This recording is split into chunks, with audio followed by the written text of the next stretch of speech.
할렐루야. 오늘은 12월 20일 월요일입니다. 오늘 우리에게 주신 하나님 말씀은 요엘 3장 20절의 말씀입니다. 유다는 영원히 있겠고 예루살렘은 대대로 있으리라. 아멘. 오늘 이 요엘서를 비롯해서 구약에 있는 많은 성경들이 그 이스라엘 백성을 향한 하나님의 마음들을 많이 보여주고 있습니다. 우리가 잘 아는 것처럼 이스라엘 백성은 하나님께 선택받은 민족으로서 애굽에서 노예되었던 그들이 출애굽하여서 하나님의 약속의 땅에 가게 되고, 그 약속의 땅에서 그들이 땅을 유업으로 받아서 정착하고, 또 그곳 가운데 왕조가 생기고, 이런 하나의 민족이 점점 자라가면서 하나님 나라의 백성으로 변화되어지길 소망하는 하나님의 마음을 이 구약에서 우리는 종종 볼 수 있습니다. 하지만 하나님께서 그 이스라엘 백성들에게 처음 가졌던 그 비전은 바로 그 약속했던 이스라엘 민족이 하나님을 통해서 변화받고, 저 주변의 강대국들에게 둘러싸여 있음에도 불구하고 그들을 통해서 주변 나라들이 하나님이 어떤 분이신지를 알게 하는 데 있었지만, 현실은 그 역할을 감당했어야 할 이스라엘 백성이 하나님 앞에서 계속해서 범죄하고 회개하지 않으면서 결국 하나님으로부터 심판을 받고, 그 심판을 통해 이웃나라로부터 멸망당하고 포로로 끌려가는 신세가 되기도 했던 것을 우리는 잘 알고 있습니다. 오늘 이 요엘서를 보면서도 이 짧은 1장, 2장, 3장에 걸친 이야기지만, 하나님께서 그 이스라엘 백성에게 너희가 범죄했을 때 이런 일이 벌어지게 될 것이다, 너희가 이방 민족들에게 이런 해코지를 당할 것이고 이런 어려움을 당할 것이다 라는 것을 알려주고 계십니다.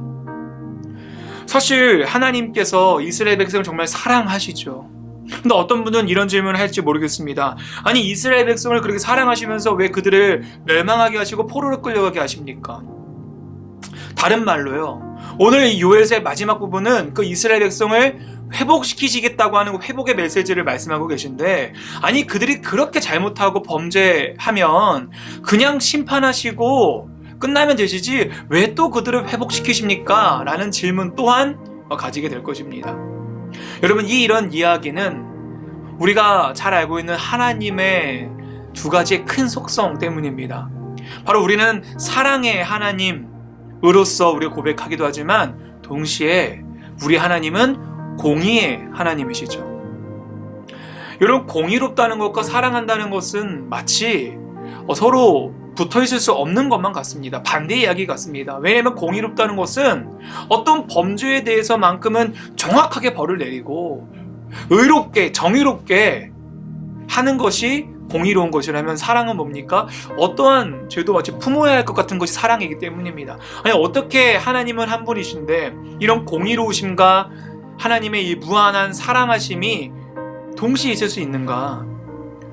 하나님은 이 이스라엘 백성들의 이 범죄함에 대해선 반드시 그 죄에 대한 값은 피 흘림이 있고, 죄의 삭은 사망이시라는 것, 죄의 값이 얼마나 큰 멸망을 다가오는지를 이들에게 멸망이라는 것을 통해서, 심판이라는 것을 통해서 보여주셨습니다.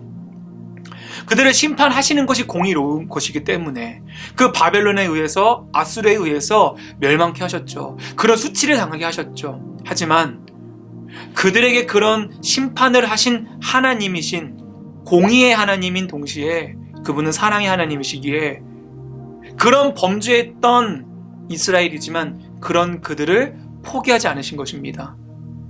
여러분, 하나님의 이 큰 그림을 보면 그 이스라엘 백성이 바벨론의 포로로 끌려가고 예루살렘이 멸망당한 것은 마치 이스라엘 백성의 실패요, 하나님의 실패 같지만, 하나님은 그런 그들이 그렇게 멸망당하고 실패하고 포로로 끌려가는 그런 고난조차 주님은 그들에게 그 고난을 통해 깨닫고 그리스도인답게 더 성장하고 그들이 더 나은 방향으로 갈 수 있도록 그 고난을 사용하시는 것을 우리는 알 수 있습니다. 이건 무슨 말일까요?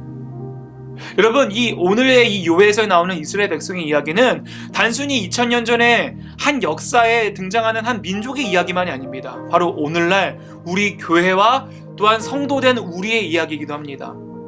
우리들 또한 하나님 앞에 범죄했을 때 여러분 명심하시기 바랍니다. 그 죄에 대한 심판은 반드시 있다는 것을 우리 명심해야 됩니다. 그리고 그 죄에 대한 심판으로 인해서 우리에게는 그 죄로 인한 고난과 어려움을 당할 수도 있습니다.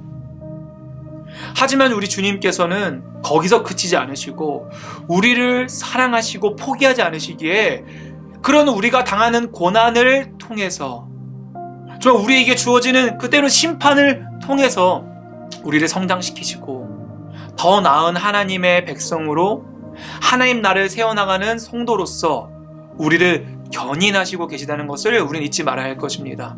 오늘 이 요엘서를 마치면서 하나님께서는 이 고난을 통해서 이 이스라엘 백성들을 어떻게 세워나가시는지를 점점 보여주고 계십니다. 오늘날 우리 삶 속에서도 비록 우리에게 주어진 고난과 우리가 이해할 수 없는 어려움들이 있겠지만 그것들을 주님께서 들어 사용하심으로 그것이 고난과 좌절로 끝나는 것이 아니라 그 고난으로 인해서 우리가 정금같이 나아오고 단련되어져서 더욱더 성숙한 그리스도인으로 거듭날 수 있는 저와 여러분 되시길 주님의 이름으로 소망합니다. 기도하겠습니다. 하늘에 계신 우리 아버지여, 이름이 거룩히 여김을 받으시오며 나라가 임하시오며 뜻이 하늘에서 이루어진 것 같이 땅에서도 이루어지이다. 오늘 우리에게 일용할 양식을 주시옵고 우리가 우리에게 죄 지은 자를 사하여 준 것 같이 우리의 죄를 사하여 주시옵고 우리를 시험에 들게 하지 마시옵고 다만 악에서 구하시옵소서. 나라와 권세와 영광이 아버지께 영원히 있사옵나이다. 아멘.